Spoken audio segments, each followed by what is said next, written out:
forced induction. You've probably heard the term turbocharger before, and maybe supercharger as well. You probably also know these have something to do with adding power to a vehicle's engine. That's because they're able to fit more air and fuel, more than could just be pulled naturally from the engine's intake. By doing this, forced induction can effectively simulate large cylinders without actually having them, enabling a smaller displacement engine to put out the same power you'd typically see from a larger displacement unit. The cool thing here is that it allows for control over how and when it works, meaning that when extra power isn't needed, that engine simply acts like the smaller engine it is, saving fuel in the process. So how does it actually work?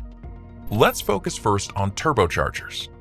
A turbocharger, or simply turbo, can essentially be thought of as a highly engineered fan, compressing and blowing air into the engine as it spins.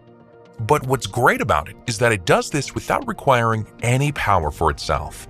That's because it's mounted onto the exhaust line, right after the cylinders, so the engine's own exhaust output is what spins it, which in turn pushes more air back into the engine and on, creating a remarkably clever self-powered loop.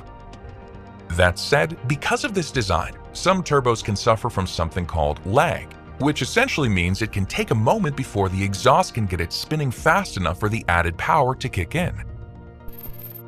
Similarly, superchargers also work by forcing extra air into the engine as they operate, but their design isn't quite the same.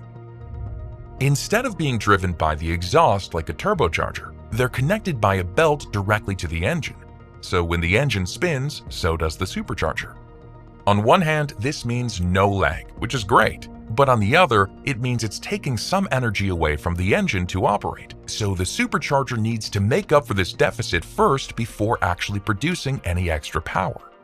This means it's not quite as efficient as a turbo. So that's a quick look at the concept behind forced induction, turbochargers, and superchargers.